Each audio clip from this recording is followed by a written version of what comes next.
Before it became the center of one of aviation's greatest mysteries, the aircraft was known simply by its registration, 9 Mike Romeo Oscar. It was a Malaysia Airlines Boeing 777-200ER, a long-range passenger jet built to cross continents and oceans, with an efficiency that had transformed international travel. Delivered to the airline in 2002, the aircraft had spent almost 12 years carrying passengers between Malaysia and cities around the world. The Boeing 777 was already regarded as one of the most successful wide-bodied airliners of its generation. Its enormous wings, twin engines, and computer-assisted flight systems gave it the range to connect distant countries without stopping. Thousands of flights were completed every day by aircraft of the same family. There was nothing experimental about 9 Mike Romeo Oscar. It was part of a mature global fleet, operated by trained crews within a highly regulated industry. Over the years, aviation enthusiasts photographed the aircraft at airports far from its home base. It appeared in ordinary images of arrivals, departures, and aircraft movements. Each photograph captured another routine moment in a working life measured in flights, hours, and journeys safely completed. There was no reason for this particular machine to be remembered above any other. By early 2014, the aircraft had accumulated more than 53,000 hours in the air and completed over 7,500 flight cycles. Its maintenance records showed an aircraft operating within the airline's established servicing program. Nothing publicly known before its final departure suggested that it was about to vanish. Malaysia Airlines connected Kuala Lumpur with major destinations throughout Asia, Europe, and the Pacific. Among those services was Flight MH370, the overnight route from Kuala Lumpur International Airport to Beijing Capital International Airport. It was a familiar journey between two of Asia's most important cities. The route normally carried the aircraft northeast from Malaysia, across the South China Sea, towards Vietnam and then onward through Chinese airspace. The scheduled journey took a little more than 5 hours. For passengers, an overnight departure offered the promise of waking close to Beijing. For the crew, it was another carefully planned international service involving established airways, navigation points, and transfers between air traffic control regions. On the evening of the 7th of March 2014, 9 Mike Romeo Oscar stood at Kuala Lumpur International Airport preparing for that journey.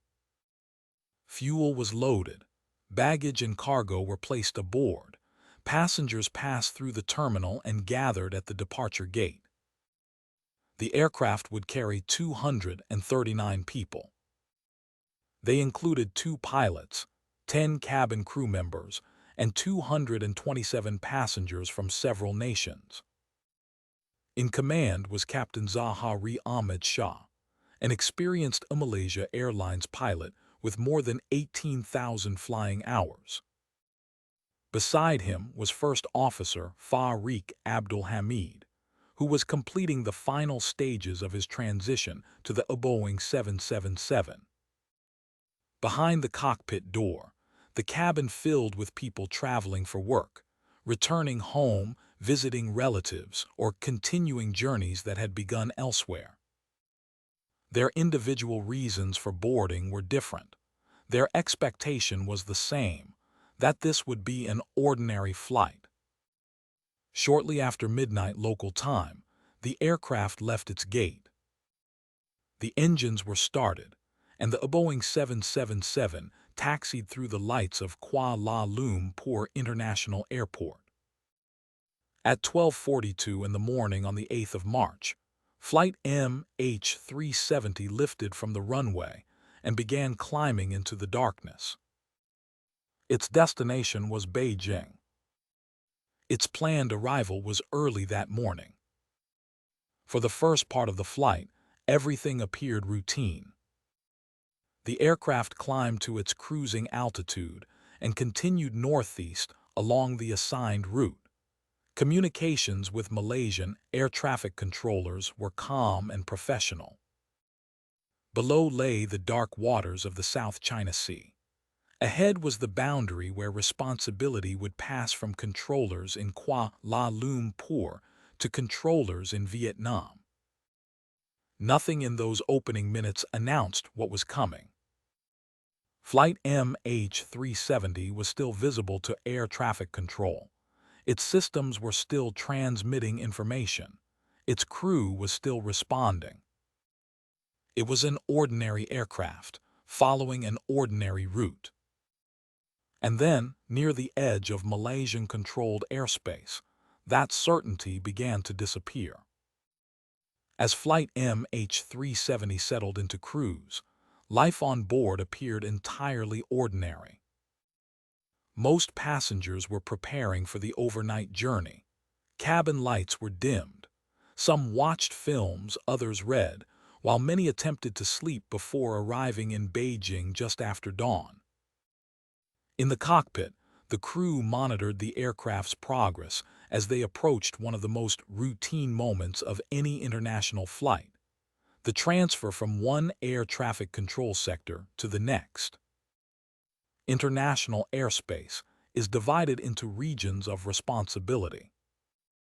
As aircraft cross invisible boundaries, pilots establish contact with the next air traffic control center, ensuring continuous monitoring from departure to destination.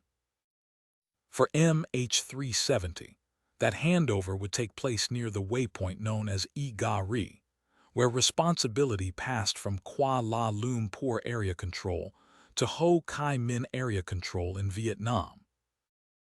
Thousands of aircraft completed this transition every year without incident.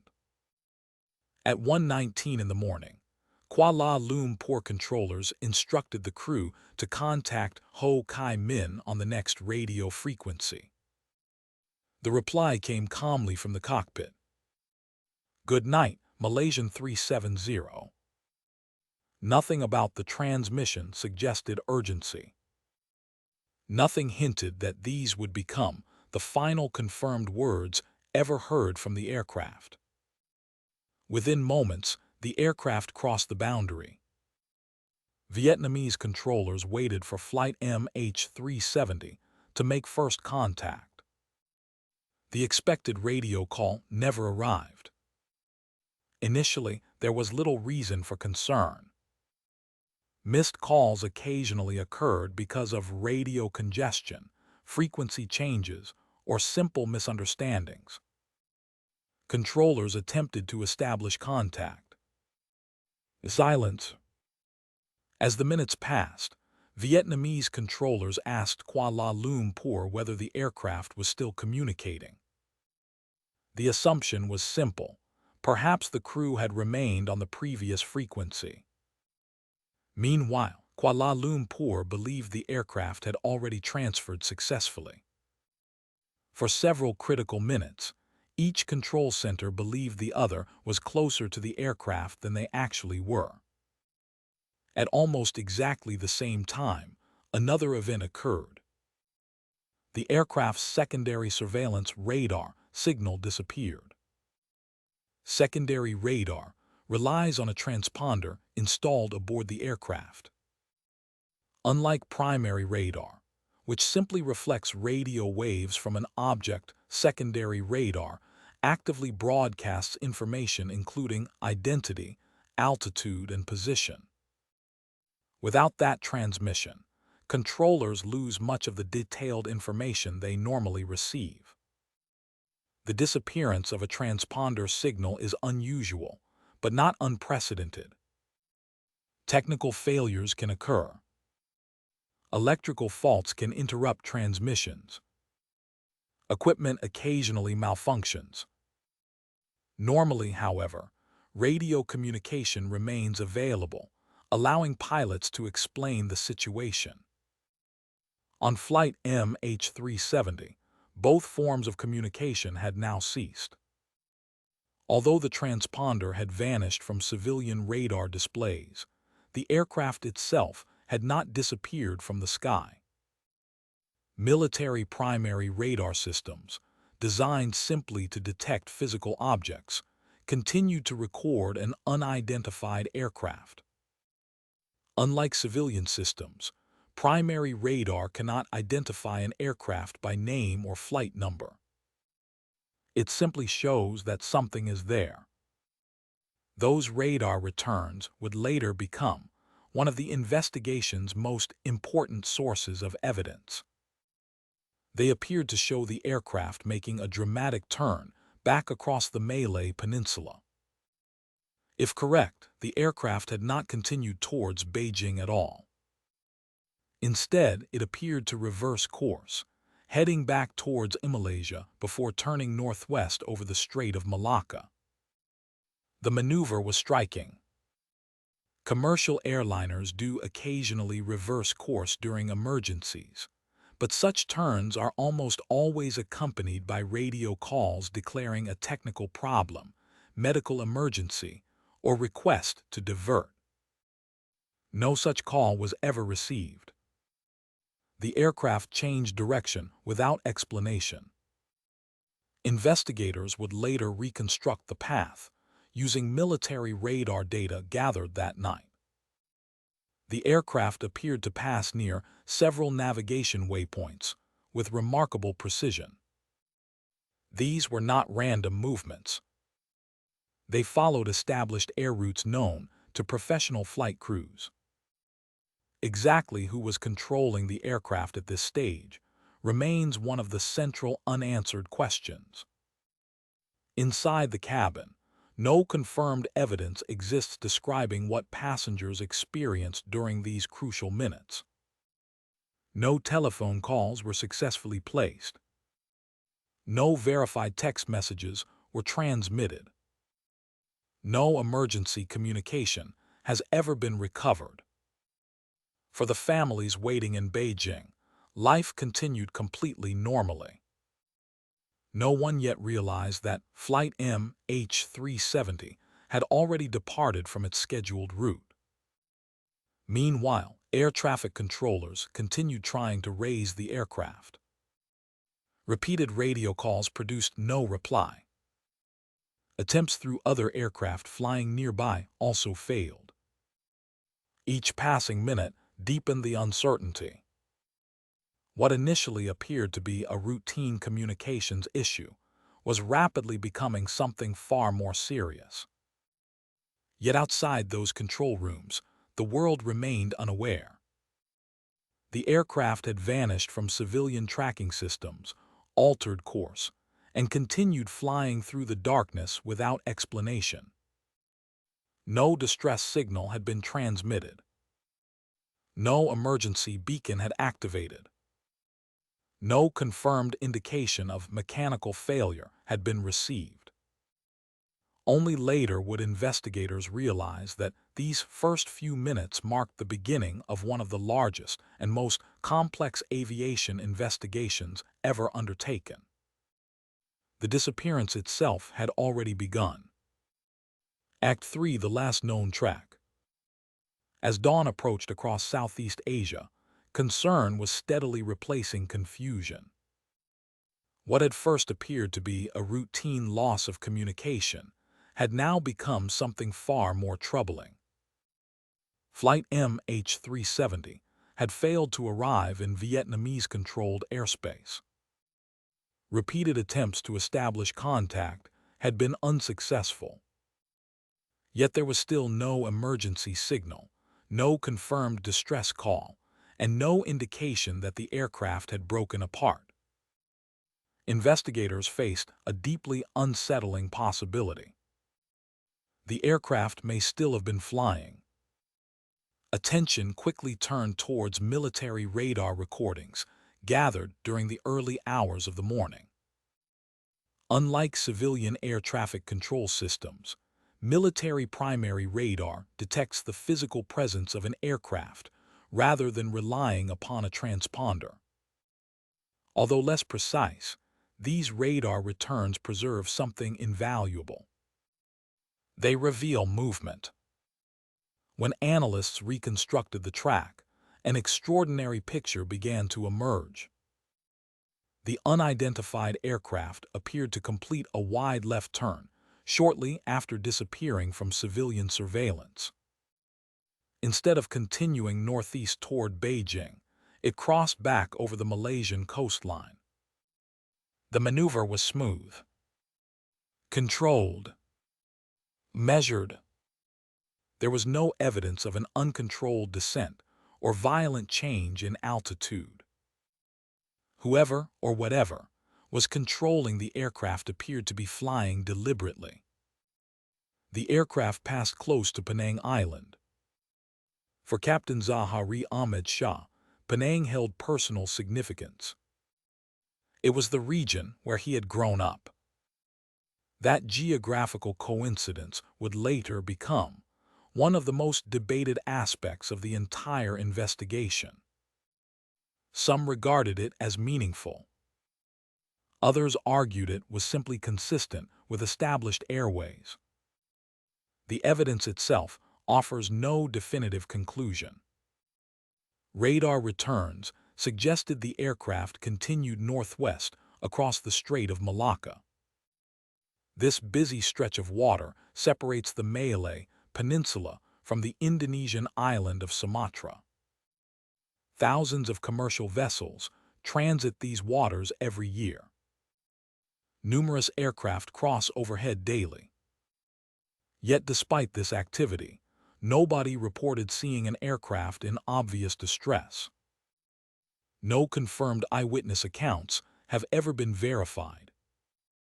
The aircraft appeared to pass several published navigation waypoints with remarkable precision. These fixes are stored within modern flight management systems and are routinely used by airline crews. Flying directly between them creates an efficient and predictable route. The apparent accuracy of the reconstructed track suggested intentional navigation rather than random drifting. As investigators reviewed the radar data, another important question emerged. Why had nobody intercepted the aircraft? Military aircraft are occasionally scrambled when unidentified aircraft approach sensitive airspace. On this occasion, no interception occurred. Officials later explained that the radar picture overnight was incomplete, identification uncertain, and no immediate hostile threat had been recognized. By the time the significance became clear, the opportunity had passed. The aircraft eventually disappeared from military radar northwest of Penang. That final radar return marked the last independently observed position of MH370. Beyond that point, no conventional radar system tracked the aircraft's progress. If it continued flying, as later evidence would strongly suggest, it did so beyond the reach of routine surveillance. From this moment onward, investigators would rely on a completely different source of information. Signals never intended to locate an aircraft. At first, search planners concentrated on the South China Sea. After all, that was where everyone initially believed the aircraft had disappeared. Ships and aircraft from several nations began searching vast areas of ocean east of Malaysia. Hour after hour, crews scanned the sea surface. Nothing was found. No floating wreckage. No fuel slick. No emergency locator beacon. The absence of evidence became evidence itself. The aircraft was almost certainly somewhere else. As more military radar information became available, search priorities shifted dramatically. The possibility that MH370 had flown hundreds of kilometers in the opposite direction, transformed the investigation overnight. Search assets had to be repositioned. International coordination became increasingly complex. Every revision of the aircraft's route expanded the search area still further. Behind the scenes, engineers, radar specialists, airline experts, and intelligence agencies began pooling information unlike any previous aviation investigation. Every available radar return was measured. Every recorded communication reviewed. Every maintenance record examined. Thousands of pieces of data were assembled in the hope that, together, they would reveal a coherent story. Instead, each new discovery raised fresh questions. For the families waiting in Beijing, uncertainty was rapidly becoming unbearable. Flight information displays continued to show delays. Officials struggled to provide accurate updates while the situation remained unclear. Relatives gathered inside airport terminals, desperately searching for information. Many still believed communication would soon be restored. Few imagined that the aircraft's location remained entirely unknown. By sunrise on the 8th of March, investigators understood one undeniable fact. Flight MH370 had not simply vanished from radar. It had changed course. It had continued flying. And somewhere beyond the limits of conventional surveillance, it had disappeared once again. The greatest mystery was no longer why communication had been lost. It was where the aircraft had gone next.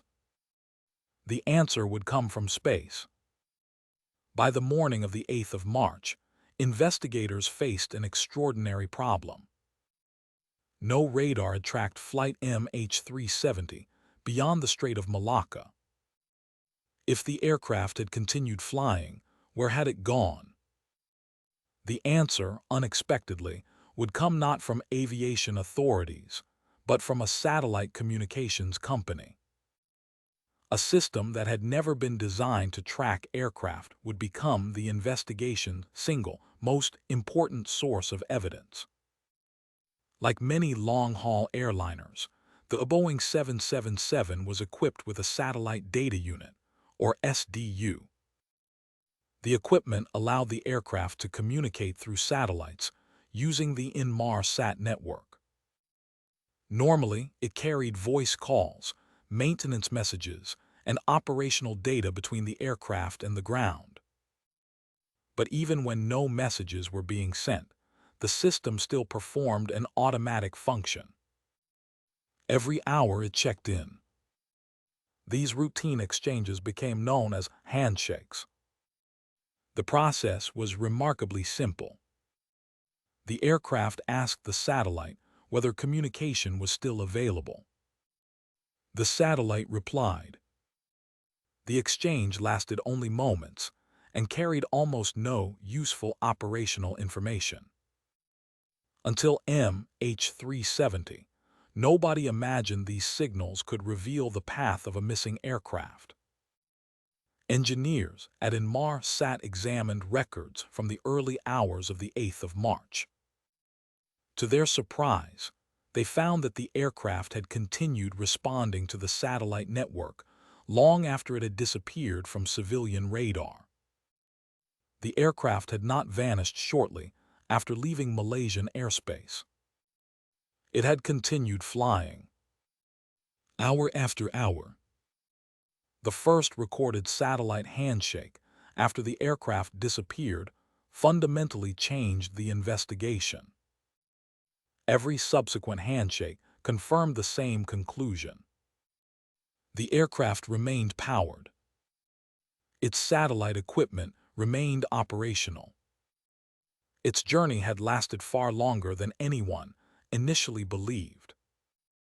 The final complete handshake occurred at approximately 8:11 that morning, Malaysian time. nearly 7 hours after takeoff. Although the handshake revealed neither altitude nor precise location, it proved something remarkable. At that moment, MH370 was still capable of communicating with a satellite more than 36,000 kilometers above Earth. Each handshake contained two measurements of enormous importance. The first was the burst timing offset. This measured how long the radio signal took to travel between the aircraft and the satellite. Since radio waves travel at the speed of light, engineers could estimate the aircraft's distance from the satellite. Not its exact position, but a circle, or more accurately, an arc across the Earth's surface. Imagine standing in the center of a field with a rope 100 meters long. Anyone holding the far end of that rope could stand anywhere around you, provided they remained exactly 100 meters away. The burst timing offset worked in much the same way. It could not reveal where the aircraft was along the circle, only that it lay somewhere upon it. The second measurement was even more intriguing. Known as the burst frequency offset, it measured tiny shifts in radio frequency caused largely by relative motion between the aircraft and satellite. These Doppler shifts were extraordinarily small, measured in just a few hertz. Yet they contained valuable clues about the aircraft's direction of travel. When Inmarsat engineers compared possible flight paths with these frequency measurements, two broad possibilities emerged. One route extended north through Central Asia. The other stretched south into the remote Indian Ocean. Initially, both remained mathematically possible. Investigators began testing each scenario. Could the aircraft have flown north without being detected by numerous military radar systems? Could it have crossed multiple national borders unnoticed? As additional evidence accumulated, the northern route became increasingly difficult to reconcile with known observations. The southern route, although bleak, fitted the available data more closely. Further analysis strengthened that conclusion. The changing Doppler measurements closely matched an aircraft traveling south over the Indian Ocean. Each successive handshake narrowed the range of possible trajectories. Although the aircraft's exact route remained uncertain, the broad direction became increasingly convincing. MH370 had likely flown far beyond established airways into one of the most isolated regions on Earth. This conclusion stunned investigators. The original search areas had been hundreds of kilometers away. Now attention shifted thousands of kilometers southwest into open ocean. The search zone expanded dramatically. Instead of relatively shallow seas close to land, investigators now faced an immense wilderness of deep water stretching toward Antarctica. Even then, uncertainty remained. The satellite data could estimate where the aircraft had been. It could not explain why it had traveled there. It could not reveal who was controlling it. Nor could it determine exactly where the flight finally ended. The mystery had evolved. Investigators now possessed evidence that the aircraft had flown for nearly 7 hours. But they still had no aircraft, no wreckage, no flight recorders, and no answers. In the months that followed, the arcs calculated from those seemingly insignificant satellite handshakes would guide one of the largest maritime search operations in human history. Ships, aircraft, underwater vehicles, and international teams would converge on the southern Indian Ocean. Their mission appeared simple: find the aircraft. the reality would prove far more difficult than anyone imagined. By the middle of March 2014, the search for Flight MH370 had become unlike anything aviation had witnessed before. What had begun as a regional emergency was now a global operation. Dozens of nations committed ships, aircraft, satellites, and specialists to a single objective: find the missing Boeing 777. The search would eventually span millions of square kilometers, making it one of the largest and most expensive investigations in aviation history. The first challenge was geography. The southern Indian Ocean is one of the most isolated places on Earth. Powerful winds circle Antarctica almost uninterrupted. Towering swells regularly exceed several meters. Storms can develop rapidly, while the nearest ports lie thousands of kilometers away. Every day spent searching demanded extraordinary planning and endurance. Aircraft from Australia, New Zealand, the United States, China, Japan, South Korea, and several other nations flew long missions over open ocean. Military transport aircraft, maritime patrol aircraft, and civilian surveillance platforms scanned the waves below. Observers watched through binoculars for even the smallest indication of floating debris. Hour after hour, they found only water. Satellite imagery also played a central role. High-resolution commercial and government satellites examined vast areas of ocean, searching for objects that might be associated with the aircraft. Numerous potential sightings were identified. Each generated hope.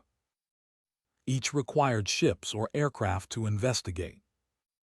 Almost all proved to be drifting containers, fishing equipment, natural marine debris, or simply wave patterns viewed from space.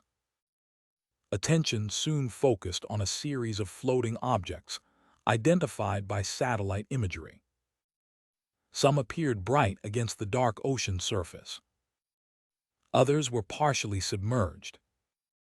For a brief moment, investigators wondered whether they had located the first pieces of MH370.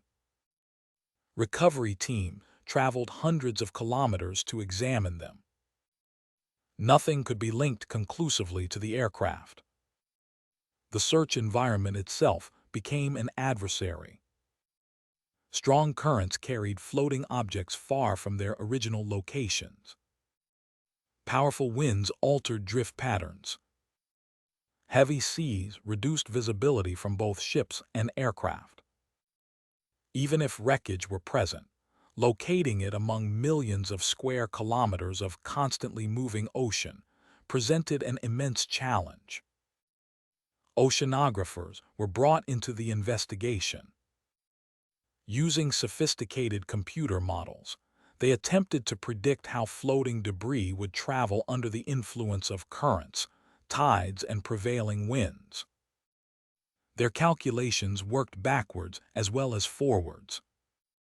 If debris eventually appeared somewhere in the Indian Ocean, perhaps it could indicate where the aircraft had first entered the sea. As the weeks passed, investigators refined the satellite analysis. Each revision slightly altered the estimated final flight path. The search area shifted accordingly. Although frustrating for those involved, these changes reflected an investigation driven by new evidence rather than assumption. Every adjustment represented an effort to improve the probability of success. By April 2014, another possibility emerged. If the aircraft had entered the ocean largely intact, the flight recorders, commonly known as the black boxes, might still be transmitting underwater locator beacons. These emergency pingers emit acoustic pulses for approximately 30 days after immersion. Finding those signals became the highest priority. Specialized vessels carrying sophisticated underwater listening equipment were dispatched to the search zone. Among them were naval ships equipped with towed hydrophone, arrays capable of detecting faint acoustic signals deep beneath the ocean surface. Every unexplained sound demanded careful analysis. Every contact raised hope. In early April, several acoustic detections were reported. The signals appeared broadly consistent with the frequency expected from aircraft flight recorder beacons. News spread rapidly around the world. For the families, hope returned. Perhaps the aircraft had finally been located. Perhaps the mystery was about to end. But the optimism proved short-lived. Despite intensive searches using autonomous underwater vehicles and sophisticated sonar systems, no aircraft wreckage was discovered near the reported detections. Subsequent analysis suggested the acoustic signals were unlikely to have originated from MH370's flight recorders. The promising lead faded. Investigators were forced to begin again. The search entered a new phase. Rather than looking for floating debris or emergency beacons, teams would now examine the ocean floor itself. This required technology capable of mapping terrain, hidden beneath nearly 4,000 meters of water. Much of the seabed had never previously been surveyed in detail. The investigation was becoming as much an oceanographic expedition as an aviation search. Before sonar vehicles could begin searching for wreckage, researchers first had to understand the landscape below. Mountain ranges, extinct volcanoes, deep trenches, and steep escarpments covered the seabed. Charts were incomplete. Some features had never been recorded. Each new survey revealed terrain as dramatic and complex as any found on land. With every passing month, the operation grew in both scale and determination. Ships remained at sea for weeks at a time. Engineers processed enormous volumes of sonar imagery. Analysts examined every anomaly. Governments continued funding one of the most technically demanding search operations ever attempted. Yet despite these unprecedented efforts, the ocean continued to guard its secret. Flight MH370 had vanished into one of the least explored regions of our planet. Finding it would require technology and patience on a scale few had ever imagined. By late 2014, the search for Flight MH370 entered its most technically demanding phase. The floating debris had failed to reveal the aircraft's location. The emergency locator beacons had fallen silent. Now, investigators would search the seabed itself. Somewhere beneath almost 4 kilometers of water, they hoped, lay the answers. Australia assumed responsibility for coordinating the underwater search. Working alongside Malaysia and China, specialists defined an initial search corridor based upon Inmarsat's satellite analysis, aircraft performance modeling, and drift calculations. The target area covered approximately 60,000 square kilometers. Even by modern standards, it was enormous. Before searching for wreckage, survey vessels first mapped the ocean floor. Much of this part of the southern Indian Ocean had never been charted in detail. Advanced multi-beam echo sounders revealed a hidden landscape of deep canyons, underwater mountains, volcanic ridges, and steep escarpments. In places, the seabed proved far more rugged than anyone had expected. Once mapping was complete, specialized autonomous underwater vehicles and deep-towed sonar systems began their painstaking work. Operating thousands of meters below the surface, these robotic platforms scanned the seabed strip by strip. The process was slow. Each pass covered only a narrow corridor. Searching the entire area would require many months. Side-scan sonar works by transmitting acoustic pulses across the seabed. Objects interrupt or reflect those pulses, producing distinctive shadows. A large aircraft should, in theory, stand out clearly against the surrounding terrain. In reality, nature often creates shapes remarkably similar to wreckage. Every anomaly demanded careful inspection. Investigators examined hundreds of sonar contacts. Some resembled wings. Others appeared to resemble fuselage sections. Each promising target required closer investigation using remotely operated cameras or higher-resolution sonar.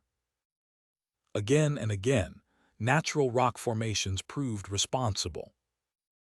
The aircraft remained hidden. The ocean itself constantly challenged the search teams. Weather windows were short. Powerful swells complicated the deployment of delicate underwater equipment. Strong currents affected navigation close to the seabed.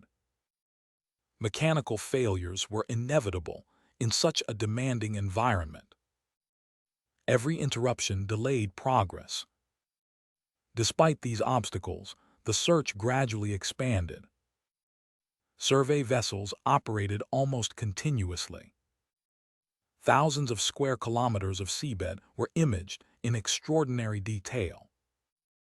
The operation became one of the most comprehensive underwater searches ever undertaken.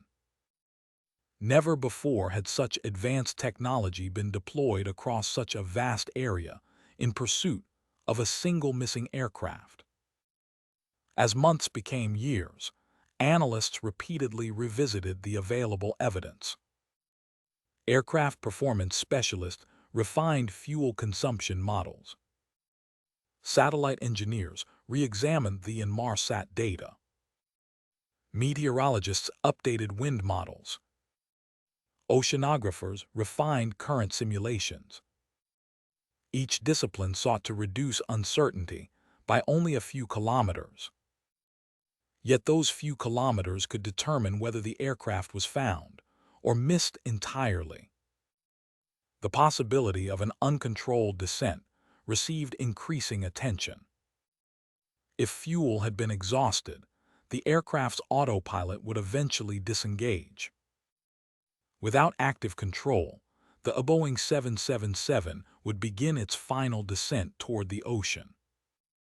Exactly how that descent unfolded remains one of the investigation's most fiercely debated questions. A controlled glide would leave one pattern of debris. A high-speed spiral would leave another. Without the wreckage, certainty remained impossible. Investigators also considered whether the aircraft could have remained under human control until the very end. Different assumptions produced different impact locations. Different impact locations shifted the search corridor. Every theoretical scenario had to remain consistent with the satellite evidence, radar observations, and aircraft performance. Many did not. Only a handful remained plausible. By the end of 2016, more than 120,000 square kilometers of seabed had been searched. The effort had employed some of the world's most capable survey vessels, sophisticated sonar systems, and autonomous underwater vehicles. Yet no confirmed trace of Flight MH370 had been discovered. The scale of the search had been unprecedented. Its result was deeply frustrating. In January 2017, the governments of Australia, Malaysia, and China announced the suspension of the official underwater search. It was not declared impossible. Only that based upon the evidence then available. Further searching could no longer be justified without significant new information. For the families, the announcement was devastating. The aircraft had still not been found. The investigation, however, was far from over. Even as the underwater search paused, another source of evidence was beginning to emerge. Not from sonar, not from satellites, but from the ocean itself. Thousands of kilometers away, pieces of aircraft would begin washing ashore on distant coastlines. For the first time since Flight MH370 disappeared, investigators would finally hold physical evidence in their hands. For more than 16 months, the investigation into Flight MH370 had produced almost no physical evidence. Everything investigators believed about the aircraft's final journey came from radar data, satellite signals, and mathematical modeling. Then, on the 29th of July 2015, that changed. On the remote French island of Réunion, in the western Indian Ocean, a beach-cleaning crew noticed a large piece of composite material washed ashore. It would become the first confirmed fragment of MH370 ever recovered. The object measured approximately 2 meters in length. Aviation specialists quickly recognized it as resembling a flap aileron. Unlike a conventional flap or aileron, a flap aileron combines both functions, helping control the aircraft while increasing lift during takeoff and landing. Every Boeing 777 carries one on each wing. Its distinctive construction immediately attracted attention. The fragment was transported to France for detailed examination. Investigators compared manufacturing markings, maintenance records, and internal construction details with Boeing production data. The conclusion was unequivocal. The flap aileron originated from the missing Malaysia Airlines, a Boeing 777 operating Flight MH370. For the first time since March 2014, investigators possessed indisputable physical evidence that the aircraft had entered the Indian Ocean. Oceanographers had long predicted that floating debris from the southern Indian Ocean could eventually drift westward. Driven by powerful currents and prevailing winds, lightweight components might travel thousands of kilometers before reaching the coastlines of Africa and surrounding islands. The discovery at Réunion closely matched those predictions. It strengthened confidence in the southern Indian Ocean search area. Following the discovery, coastal communities across the western Indian Ocean began reporting possible aircraft debris. Governments encouraged local authorities and members of the public to notify investigators of unusual objects found on beaches. The search for evidence had expanded far beyond the open ocean. Now, coastlines thousands of kilometers apart became part of the investigation. Additional fragments were recovered from Mozambique, Tanzania, South Africa, Mauritius, and Madagascar. Some pieces could be conclusively identified. Others remained consistent with a Boeing 777 construction, but lacked unique identifying marks. Each fragment underwent meticulous forensic examination. Every serial number, material layer, and manufacturing detail was scrutinized. Among the recovered components were sections of interior cabin panels, wing structures, and control surfaces. Several were officially confirmed as originating from MH370. Others were classified as highly likely. Collectively, the debris established an undeniable fact. The aircraft had broken apart in the Indian Ocean. Yet they revealed remarkably little about how that breakup had occurred. Investigators carefully examined the damage visible on each recovered component. Certain fractures appeared consistent with powerful hydrodynamic forces during impact. Marine growth revealed how long individual pieces had remained in the ocean. Paint layers and structural failures provided further clues. Even the smallest fragment became an important piece of the larger puzzle. One component attracted particular interest. Sections of the right wing's flap on showed damage that some investigators interpreted as suggesting it had not been fully deployed before impact. If correct, this observation could imply the aircraft entered the water without an attempted landing configuration. Others urged caution, noting that impact forces and years at sea complicated definitive interpretation. The evidence remained open to debate. As physical evidence slowly accumulated, public speculation accelerated. Numerous theories emerged attempting to explain the disappearance. Mechanical failure, catastrophic decompression, fire, hijacking, pilot incapacitation, deliberate human intervention. Each theory sought to explain the extraordinary sequence of events reconstructed from radar and satellite data. Some proposals could be tested directly against the available evidence. Others could not. Any credible explanation needed to account for every confirmed fact. The aircraft's turnback, the loss of communications, hours of continued flight, the satellite handshakes, the debris recovery locations. Many theories explained one aspect while contradicting another. Few satisfied the evidence as a whole.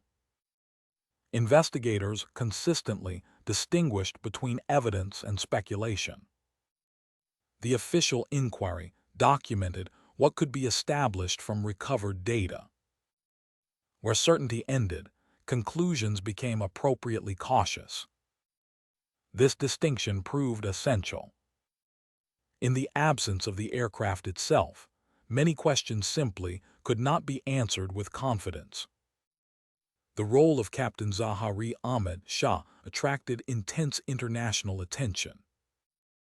Investigators examined his personal life, finances, health, professional record, and activities before the flight.